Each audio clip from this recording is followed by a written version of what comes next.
مجھے ضرورت نہیں ہے آپ کے بھیک کی، اللہ نے مجھے اطمینان سے رکھا، چاہے وہ میرا کسی بھی طرح سے ہو، لیکن میں اپنی بات نہیں، قوم کی حالت آئینہ دکھا رہا ہوں میں آپ کو۔ ہمارے ائمہ، ہمارے مؤذن جو اللہ کے گھر کے خاص مہمان ہیں، ان گھروں کی آبادی سے شہر آباد ہوتے ہیں، یہ گھر ویران ہوتے ہیں تو شہر ویران ہو جاتے ہیں۔ امام اور مؤذن کی بد دعا یہ بہت خطرناک چیز ہے۔ ایک بات بتا کر اپنی بات ختم کر دوں، جب بات چلی ہے تو پوری بات ہو جائے، اچھی طرح سمجھ میں آ جائے قوم کو کہ ان کے مسجد کا امام اور مؤذن اللہ کے نزدیک کیا مقام ہے اور قوم کے نزدیک ان کا کیا مقام ہے۔ حضرت عمر فاروق رضی اللہ تعالیٰ عنہ کا زمانہ، حضرت سعد بن ابی وقاص رضی اللہ تعالیٰ عنہ کو حضرت عمر نے کوفے کا گورنر بنایا۔ جو گورنر ہوتا تھا وہی امام بھی ہوتا تھا، قوم کی نماز وہی پڑھاتا تھا۔ تو حضرت سعد بن ابی وقاص رضی اللہ تعالیٰ عنہ کو کوفے کا گورنر بنایا حضرت عمر نے۔ چند دن وہ گورنری کرتے رہے، مسجد میں امامت کرتے رہے، نماز پڑھتے رہے۔ کسی نے لیٹر لکھا حضرت عمر کو امام کی شکایت کی کہ یہ نماز صحیح نہیں پڑھاتے، نماز ڈھنگ سے نہیں پڑھاتے، ان کو معزول کیا جائے، ان کی جگہ دوسرے گورنر امام کو مقرر کیا جائے۔ اللہ حضرت عمر کے پاس لیٹر آیا، حضرت عمر فاروق رضی اللہ تعالیٰ عنہ نے ان کو وہاں سے واپس بلا لیا اور ان کی جگہ دوسرے ایک صاحب کو وہاں کا گورنر اور امام بنا دیا۔ اب یہ تو آ گئے، حضرت سعد بن ابی وقاص آ گئے۔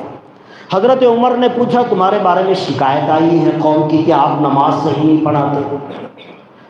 حضرت سعد بن ابی وقاص نے کہا کہ ایسی تو کوئی بات نہیں کہ میں نماز صحیح ڈھنگ سے نہ پڑھاتا ہوں، میں تو صحیح پڑھاتا ہوں میرے حساب سے، جس انداز سے میں نے میرے نبی کو نماز پڑھاتے دیکھا اسی انداز سے پڑھاتا ہوں۔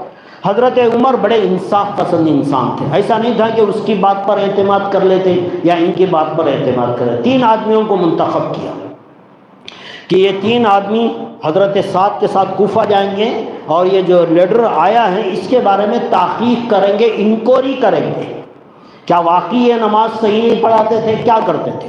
اب 3 آدمی کوفہ گئے، حضرت سعد بھی ان کے ساتھ گئے، ایک مسجد میں جاتے لوگوں سے بات کرتے۔ وہ جو 3 آدمی انکوائری کے لیے آئے تھے وہ لوگوں سے پوچھتے حضرت سعد کے بارے میں تمہارا کیا خیال ہے۔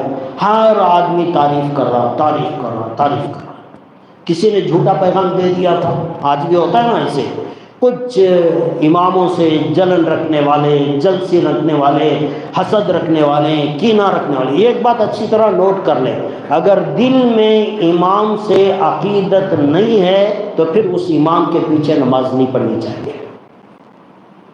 دل میں بغض ہے، دل میں حسد ہے، امام سے نفرت ہے، ایسی نفرتیں رکھ کر اس امام کے پیچھے نماز نہیں پڑھنی چاہیے۔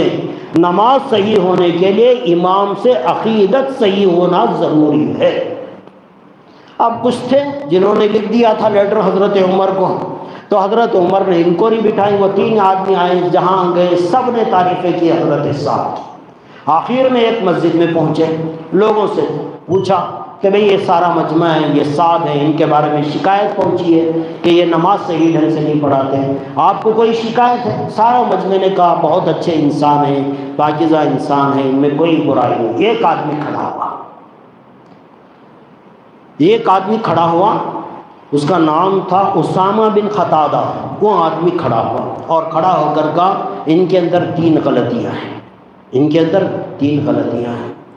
کہا کیا غلطی ہیں؟ پہلی غلطی یہ ہے کہ یہ جہاد کے لیے لوگوں کو بھیجتے ہیں، خود نہیں جاتے ہیں، یہ جہاد کے لیے لوگوں کو بھیجتے ہیں، خود نہیں جاتے۔ دوسری غلطی یہ ہے کہ یہ مال غنیمت صحیح ڈھنگ سے تقسیم نہیں کرتے ہیں، اور تیسری غلطی یہ ہے کہ یہ انصاف بھی لوگوں میں صحیح نہیں کرتے۔ یہ 3 الزامات پورے کوفہ میں ایک آدمی نے کچھ حضرت سعد بن ابی وقاص جو کہ امام تھے ان کے اوپر لگایا۔ ایک آدمی حضرت سعد اٹھے اور اٹھ کر ہاتھ اٹھائے اللہ کے دربار میں، اور ہاتھ اٹھا کر انہوں نے دعا کی، اے اللہ اس آدمی نے جو الزامات میرے اوپر لگائے ہیں اگر وہ صحیح نہیں ہیں، وہ جھوٹے الزامات لگا رہا ہے، تو اے اللہ تو اس کی عمر کو لمبی کر دے، ایک تو اس کی عمر لمبی ہو جائے اور ساری زندگی میں فخر و فاخر دے دے۔ عمر کم ملے فخر و فاقہ ملے یہ تو کم ہوگا نا، عمر زیادہ ملے، فقر و فاقہ تنگستی اس کی قسمت میں آ جائے، اور تیسری چیز یہ کسی فتنے کے اندر مبتلا ہو جائیں۔ یہ 3 بددعائیں تھیں۔ وہ 3 باتیں جو اس نے کہی تھیں وہ سراسر الزام تھا امام میں مسجد پر۔ انہوں نے بد دعائیں کی، لوگوں نے دیکھا وہ اتنی لمبی عمر پایا، اتنی لمبی عمر پایا، یہ جو آنکھوں کے اوپر بھویں جو ہوتی ہیں اس کا گوشت آنکھوں کے اوپر لٹکنے لگا، اتنا بڑھاپا اس کے پاس آیا، موت نہیں آ رہی تھی، اور حالت اس کی غریبی کی یہ تھی کہ راستے میں وہ 1 درہم کے لیے راستوں سے بھیک مانگتا ہوا پھر رہا تھا، اور وہ ایک عورتوں کے فتنے کے اندر بھی آخری وقت میں مبتلا ہو گیا۔ یہ ایک امام کی بد دعا کا اثر تھا، جس نے امام کے اوپر بے جائے الزامات لگائے، خاموخواہ بدنام کرنے کی کوشش کی، امام کا دل دکھا، اور اس کی زبان سے جو الفاظ نکلے اللہ نے اس کی لاج رکھی، اور دنیا میں بتایا کہ جو میرے گھر کی خدمت کرنے والا مؤذن اور امام ہے اس کے اوپر انگلیاں اٹھانے والوں، اگر تمہاری انگلیاں اٹھنا غلط ہو گیا تو پھر تمہاری دنیا بھی عذاب بن جائے گی، موت کے بعد کی زندگی بھی عذاب بن جائے گی۔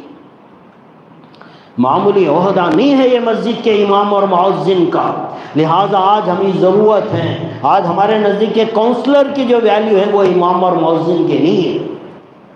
تھوڑا سا عہدہ مل جائے ہم اس کے سامنے کھڑے ہونے کو فخر سمجھتے، مسجد کا امام، یہ مؤذن، یہ اللہ کے گھر کے خاص غلام اور نوکر ہیں، ان کے ساتھ اللہ کا تعلق ہوتا ہے، اللہ کی مہربانیاں ہوتی ہیں، اللہ کی خاص رحمتیں اور تعلق ان کے ساتھ ہوتا ہے۔ جو ان سے دشمنی کرتا ہے حقیقت میں وہ اللہ سے دشمنی کر رہا ہوتا ہے۔ لہذا غور کریں، ہم اپنی مسجدوں کے امام اور مؤذنوں کی زندگیوں کو سدھارنے کی فکر کریں، اور ان کو عزت و اکرام اور احترام اور وہ مقام دے جو اللہ تبارک و تعالیٰ ان کو دینا چاہتا ہے۔